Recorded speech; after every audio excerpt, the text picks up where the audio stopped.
आता या असं उपदेश केल्यानंतर शिष्य आता शंका करतो. शिष्य काय शंका करतो बघा. आता किती पाच नंबर होईल? 76 पाच नंबर काढा. शिष्य म्हणतो गुरु महाराज, अहो माझा आत्मा हा परमानंद रूप आहे असं आपल्या उपदेशाप्रमाणे मानावं, तर यत्किंचित अनुकूल विषय प्राप्त झाल्याबरोबर जो आनंद उत्पन्न होतो तो का व्हावा? आत्मा तर मूळचाच आनंद रूप आहे, मग विषय प्राप्तीनं आनंद उत्पन्न कसा होईल? आणि जर अनुकूल विषय प्राप्तीनं आनंद उत्पन्न होतो तर आत्मा आनंद रूप नाही, आनंद विषयातच आहे असं मला वाटतं. मला शिष्याने शंका केली, कळले का भागवत तुला? तुम्हाला कसं काय बसायला? पुढे बसला उशिरा. तर शिष्याने शंका अशी केली की गुरु महाराज तुम्ही सांगता की माझा आत्मा कसा आहे? आनंद होतोय, परमानंद होतोय माझा आत्मा. मग माझा आत्मा जर आनंद होतोय तर मग मला विषय प्राप्त झाल्यावर आनंद कसा होईल? खरं सांगा बरं, विषय प्राप्त झाल्यावर आनंद होतो की नाही? विषय म्हणजे अनुकूल विषय. अनुकूल विषय जर प्राप्त झाले तर आनंद होतो की नाही? होतो ना, नाही होत? समजा गुलाबजामुनची पंगत असली, श्रीखंडाची पंगत असली, आनंद होतो की नाही? नाही होत?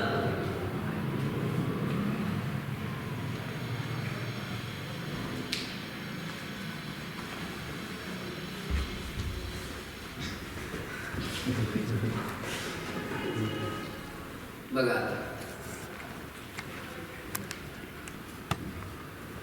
अनुकूल विषय प्राप्त झाल्यावर जर आपल्याला आनंद होतो तर मग आनंद कशात आहे?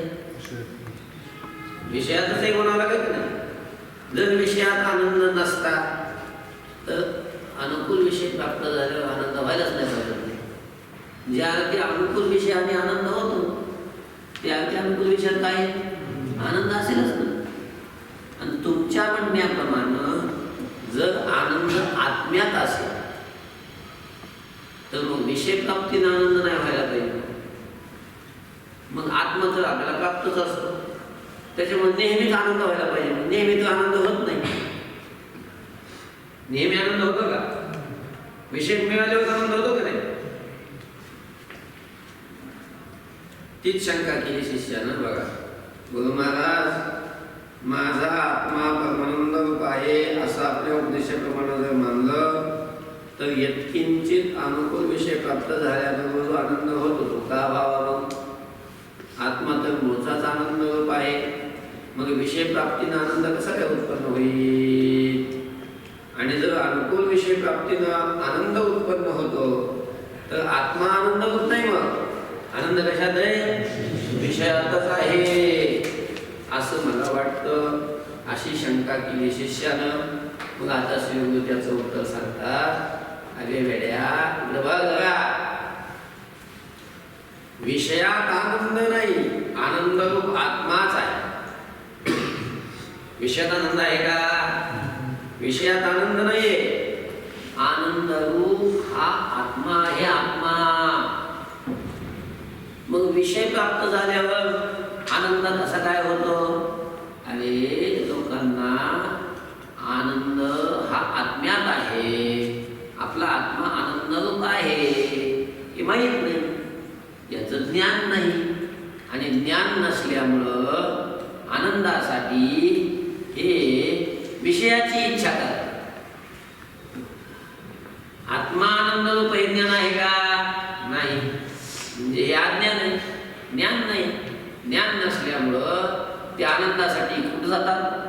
विषयाकडे जातात. आणि विषयाची इच्छा झाली अंतःकरणामध्ये. बघा, विषयाची विषय प्राप्तीची इच्छा मनामध्ये निर्माण झाली की त्या काळामध्ये ती अंतःकरण वृत्ती ही चंचल बनते. कशी बनत असते? चंचल अस्थिर अशा प्रकारची होते वृत्ती अंतःकरणाची. मन अंतःकरण असं अस्थिर होऊन जातं आणि मन अस्थिर झालं की मग त्याच्यात कुठं सुख प्रतीती येत असतं काय? नाही.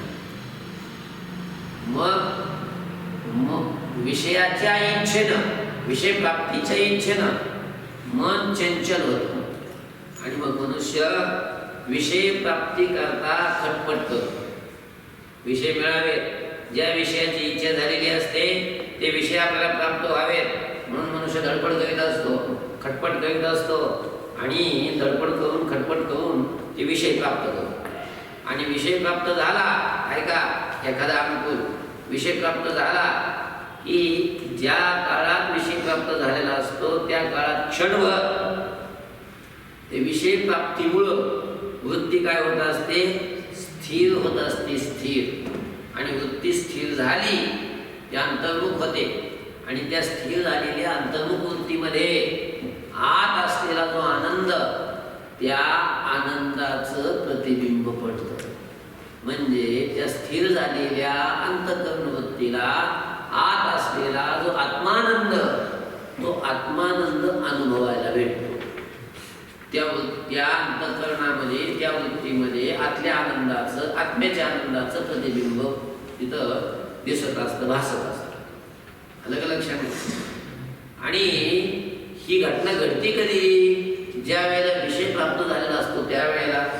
आणि त्यामुळं लोकांना असं वाटतं, जीवांना आत्मीयांना असं वाटतं की हा जो आनंद अनुभवाला आला, हा जो आनंद प्रत्ययाला आला, हा आनंद विषय प्राप्तीचाच आहे. विषयाची प्राप्ती आणि वृत्ती अंतर्मुख होऊन त्या अंतर्मुख वृत्तीमध्ये आत्म्याच्या आनंदाची प्रतीती हे एकाच वेळेला होत असल्यामुळं, एकाच काळी हे घडत असल्यामुळं मनुष्यांना असं वाटतं की हा आनंद कशाचा आहे? विषयाचाच आहे असं वाटतं. पण तो आनंद विषयाचा नसतो. तो आनंद कशाचा असतो? आत्म्याचा असतो. विषय प्राप्त झाल्यावर किंवा विषय भोगाच्या काळामध्ये जो आनंद आपल्याला विषयाचा आहे असं वाटतो तो आनंद त्या विषयाचा नसून तो आनंद सुद्धा कशाचा असतो? आत्म्याचाच असतो. तो आत्मानंद असतो. आत्मानंद कशाचा असतो? तो आत्म्याचा आनंद असतो. तो आत्मानंद असतो. नाही कळलं का? अजून सांगायचं का? अरे बाबांनो, शिष्याने शंका केली की गुरु महाराज तुम्ही सांगता आत्मानंद रूप आहे. मग आत्मानंद रूप आहे तर मग विषय प्राप्त झालेला आनंद व्हायला नाही पाहिजे ना? पण अनुकूल विषय प्राप्त झालेला आनंद होतो. म्हणून मला असं वाटतं की आनंद आत्म्यात नाही, आनंद कशात आहे? विषयात आहे असं मला वाटतं. मग गुरु महाराज सांगतात या वेळेला तुझा तो भ्रम आहे. विषयात आनंद नाहीच आहे, आनंद आत्माच आहे. मग विषय प्राप्त झाल्यावर कसं काय आनंद होतो? मग त्याचं उत्तर सांगतात की अरे आत्माचा आनंद रूप आहे पण लोकांना ते माहीत नाही, लोकांना त्याचं ज्ञान नाही. त्यांना वाटते विषयात आनंद आहे म्हणून त्यांना आनंदासाठी विषयाची इच्छा होते. विषयाची इच्छा झाली की वृत्ती चंचल होते. मग चंचल झाली विषयासाठी मग त्याच्यात आनंद भासत नसतो.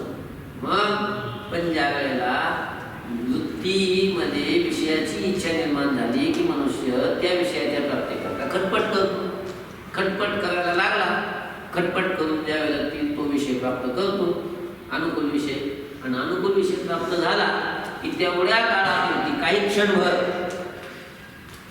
ती अगोदर जी विषयाच्या प्राप्तीसाठी धडपड करत असताना चंचल झालेली वृत्ती असते ती वृत्ती तो विषय मिळाल्यानंतर क्षणभर ती वृत्ती काय होत असते? स्थिर होत असते. आणि स्थिर वृत्ती झाली की ती अंतर्मुख होते. अंतर्मुख झाली ती वृत्ती की तेवढ्याच कालापर्यंत आत जो आनंद आहे आत्मानंद त्या आनंदाचं भान त्या वृत्तीत होतं, त्या अंतःकरणात होतं.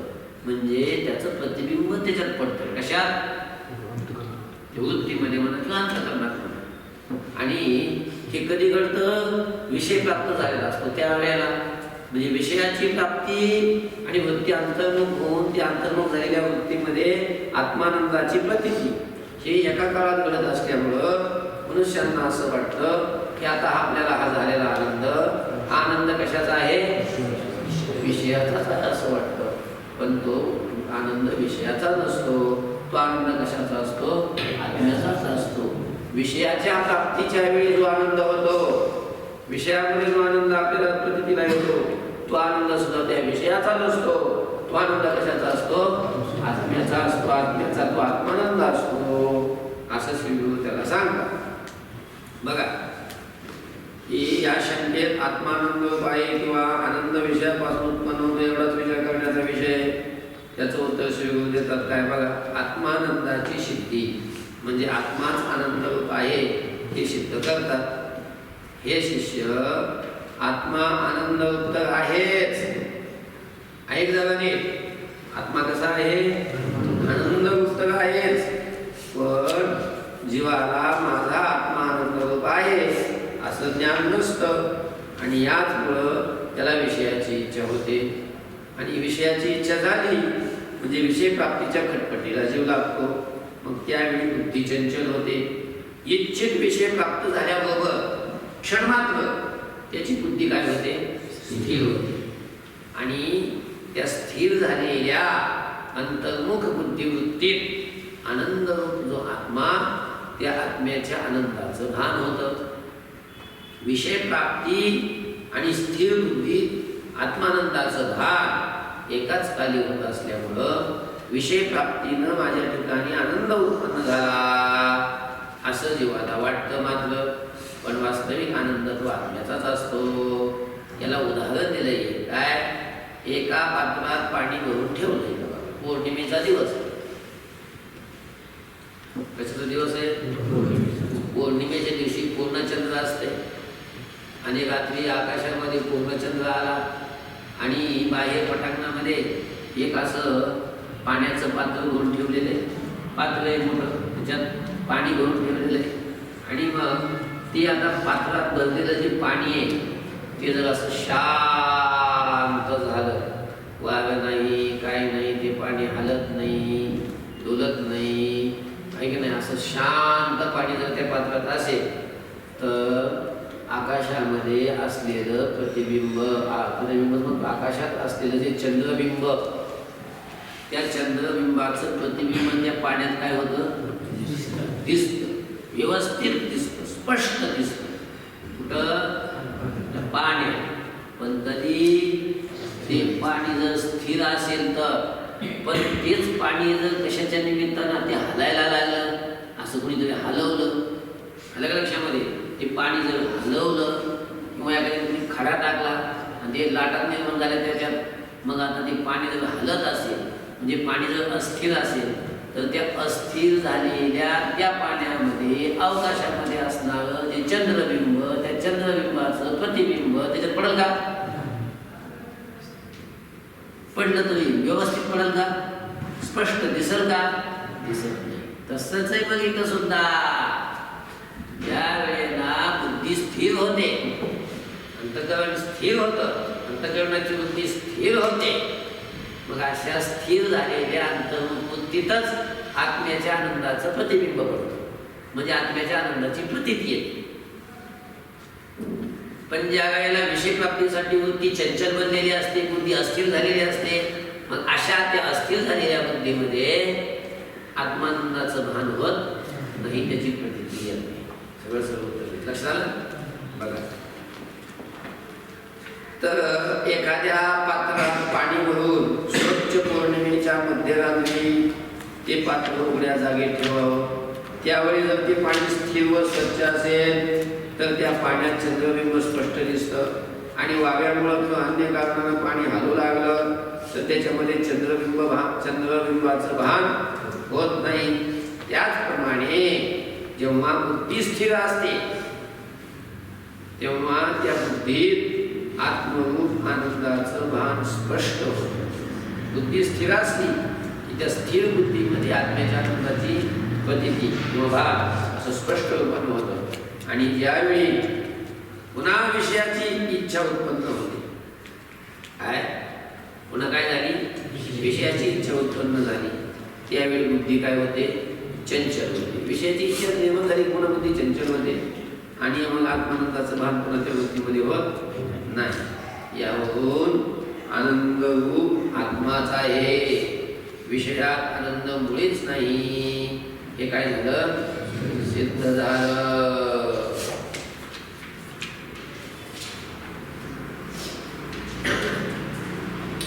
आता शिष्य शंका घेतो, बघा ऐका. शिष्य म्हणतो, महाराज अनुकूल असणाऱ्या स्त्री पुत्रादी विषयापासून प्रत्यक्ष आनंद होत असताना त्याच्या ठिकाणी आनंद मुळीच नाही, असं कसं काय समजायचं? तुमचं एक अवघडच काम. अहो, जे अनुकूल विषय आहे ते अनुकूल विषय आपल्याला जर प्राप्त झाले, पत्नी मिळाली चांगली सुंदर, मुलं झाली सुंदर, अजून कितीतरी विषय आहेत ना, भारी गाडी घेतली, आणि मग हे असे अनुकूल विषय असणारे स्त्री, धन, पुत्र वगैरे हे सगळे प्राप्त झाले की मनुष्याला प्रत्यक्ष आनंद प्रत्ययाला येतोय, विषयातून आनंद दिसतोय, आणि तुम्ही म्हणता की त्याच्यात आनंद नाही. कसं काय? विषयातच आनंद आहे, हे प्रत्यक्ष प्रतितीला येतोय, आणि तुम्ही म्हणता की विषयात आनंद नाही, हे कसं काय म्हणता तुम्ही असं? मग आता याचं उत्तर सांगतात सद्गुरू, अरे बाबा, तुझ्या म्हणण्याप्रमाणे तुझं विषयात आनंद आहे असं म्हणत असतील, ऐका, तुझं म्हणणं काय आहे, विषयात आनंद आहे ना विषयात आनंद. तर मग ऐका, विषयात आनंद जर असेल तर आपण एखादा विषय प्राप्त केला आणि तो विषय प्राप्त झाल्याच्या नंतर दुसऱ्या विषयाची इच्छा जर निर्माण झाली तर पहिला प्राप्त असलेला जो विषय त्याचा आनंद राहतो का? मग ते राहायला पाहिजे, त्यापासून आनंद व्हायला पाहिजे. होतो का? होत तर नाही. मग आता तुझ्या म्हणण्याप्रमाणे जर विषयातच आनंद आहे, तो विषय तर तुला प्राप्तच आहे, मग आता त्याच्यापासून आनंद का नाही होत? अरे बाबा, समजा एखाद्याला सुंदर पत्नी मिळावी म्हणून ती इच्छा निर्माण झाली, त्यानं तिच्यासाठी प्रयत्न केला आणि ती प्राप्त झाली, मग आनंद झाला नाही? तुझ्या म्हणण्याप्रमाणे विषयात आनंद आहे ना, मग ती स्त्री एक विषयच आहे ना, मग ती मिळाली, मग आनंद झाला का नाही? झाला आनंद. पण नंतर काही 2-4 वर्षांनी पुन्हा दुसरी पाहिली, तिच्यापेक्षा सुंदर, पुन्हा आता तिची इच्छा निर्माण झाली. मग तिची इच्छा निर्माण झाल्यावर आता पहिल्या स्त्रीपासून त्याला आनंद होतो. मग जर त्या स्त्रीमध्ये जर आनंद आहे, म्हणजे विषयात जर आनंद आहे, तर मग तो विषय त्याला प्राप्त झाला ना, तिथे विषय प्राप्त नाही का? त्याला प्राप्तच आहे. पण दुसरीची इच्छा निर्माण झाल्यावर पहिलीपासून त्याला सुख होतं का? होत नाही. मग व्हायला पाहिजे. तुझ्या म्हणण्याप्रमाणे जर विषयातच आनंद आहे तर तो विषय तुला प्राप्त आहेच ना, पण त्याचा आनंद होत नाही. समजा गाडी घेतली, आनंद होतो, पेढी वाटतो कधी माणूस, पण दुसऱ्याची चांगली पाहिली, पुन्हा तशी काही वाटली म्हणून हिचा आनंद होतो का? हिचा आनंद राहतो.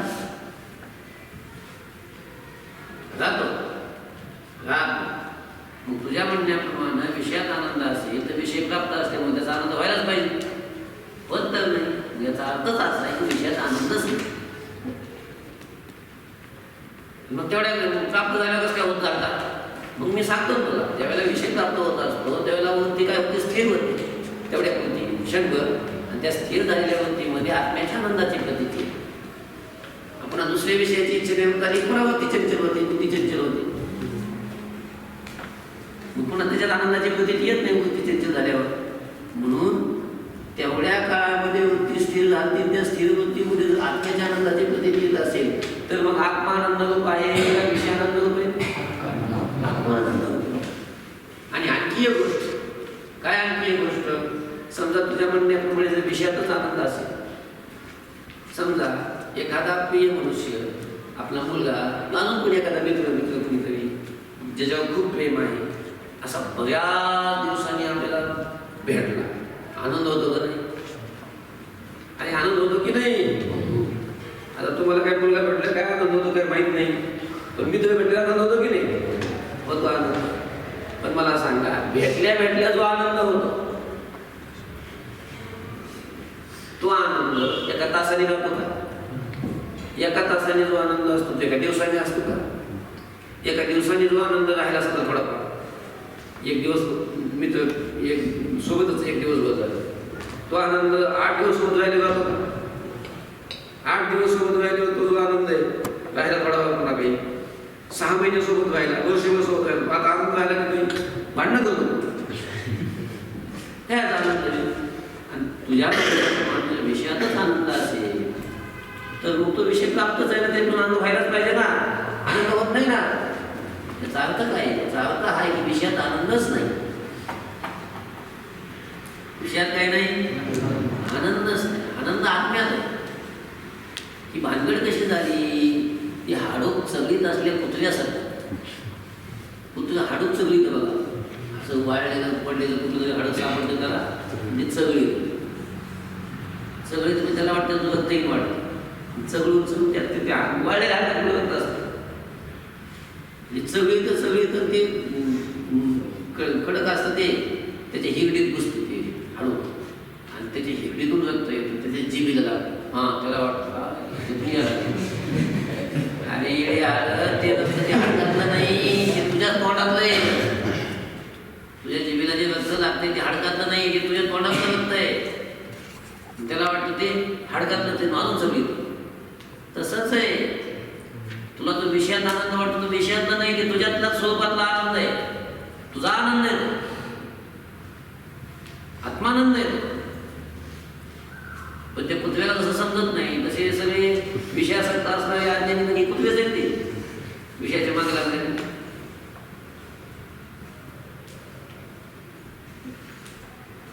बघा, आणि अजून एक काय, समजा विषयातच जर आनंद असता, कशामध्ये? विषयातच जर आनंद असता तर मनुष्य प्राप्त असलेले विषय त्यागून सोडून झोपण्याकरता बंद झाला असता. पण मनुष्य असलेले विषय बाजूला सारून झोपायला करून नव्हतो का नाही? मग झोपायला जो होतो तो का? आनंदासाठी, सुखासाठी. झोपेत काय असतं? सुख असतं. मग झोपेत जे सुख आहे ते कोणत्या विषयाचं आहे? झोपेत काय बघायला भेटतंय का? झोपेत काय ऐकायला भेटतंय का? झोपेत काय खायला भेटतंय का? झोपेत काय वास घ्यायला भेटतंय? झोपेत काय असतं? कोणता विषय असतो? झोपेत कोणताच विषय नसतो आणि सुख तर असते. आणि त्या सुखासाठी प्राप्त असलेल्या विषयाचा त्याग करायला मनुष्य तयार असतो. झोपेत जे सुख आहे ते कोणत्याच विषयाचं नसते, विषय तो कोणताच नसतो, पण सुख तर असतं. मग ते सुख विषयाच आहे का? मग कशाचं? आत्म्याचं सुख. म्हणून आत्माच आनंद उपाय. समाधी जे साधू लोकांना सुख प्राप्त होते ते तो कोणता विषय? कोणताच विषय. विषया वाचून ते सुख. मग कशाचं आहे ते? आत्म्याचं सुख. म्हणून सुख आत्माच आहे, विषयामध्ये सुख अजिबात नाही. कळलं का? बघा, अरे शिष्याने शंका केली ना, विषय प्राप्त झाल्यावर प्रत्येक सुखाचा अनुभव येत असताना तुम्ही असं कसं काय म्हणता की विषयात सुख नाही, अशी शंका केली. मग त्याचं उत्तर सांगतात भाऊ, अरे एका विषयाच्या प्राप्तीनं ज्याला आनंद झाला त्याला जेव्हा दुसऱ्या विषयाची इच्छा होते तेव्हा पहिल्या प्राप्त असलेल्या विषयापासून आनंद होत नाही. तो का होऊ नये? मग वास्तविक झाला पाहिजे, फक्त नाही म्हणून विषयाच्या ठिकाणी आनंद नाही असं म्हटलं पाहिजे. आता आम्ही भरली आनंदाच्या अनुभवाची विधी सांगितली. त्या विधीनं प्रथम जेव्हा इच्छित विषय प्राप्त होतो तेव्हा क्षणभर अंतःकरणाची वृत्ती स्थिर होऊन तिच्यामध्ये आत्मानंदाचं भान होतं.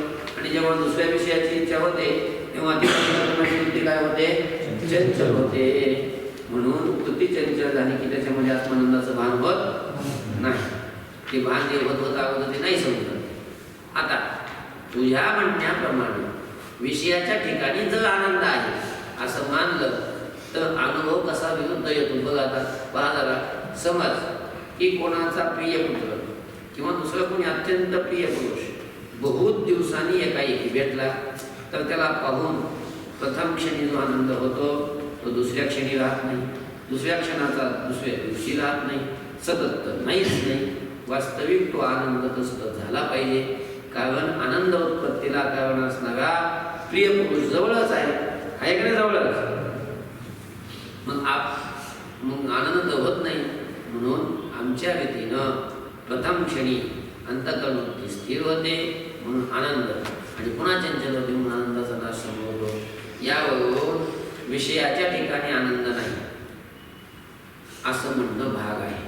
विषय प्राप्त असेल तर आनंद आणि विषय प्राप्त नसेल तर आनंद नाही असं तुझ्या म्हणण्याप्रमाणे जर मानलं तर योगी पुरुषांना म्हणजे योग्यांना समाधीमध्ये किंवा सर्वांना झोपेमध्ये कोणताही विषय प्राप्त नसताना जो आनंदाचा अनुभव येतो तो कसा यावा.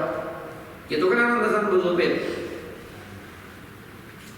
समाधीत किंवा झोपेत शब्द स्पर्श रसगंध आदी अनुकूल विषय तर मुळीच नाही. काही विषय तिथं नाहीये. विषय नसूनही आनंदाचा अनुभव येतो. यावरून सर्व अवस्थेमध्ये आत्मानंदाचं जीवांना काय होतं भान होतं. म्हणून विषयामध्ये आनंद मुळीच नाही असं म्हणणं प्राप्त आहे. आणि याच करिता आत्मानंदाला घेऊनच सर्व जीव मात्र काय होतात आनंदी अशा प्रकारचे होतात असं वेदात सांगितलेलं आहे. आता आणखी काही शंका जर असेल तुला विचारायचं असेल तर तू काय कर विचार असं श्री गुरु शिष्याला म्हणतात. आता त्याला शंका येतात बघू आता. ओम शांती शांती शांती.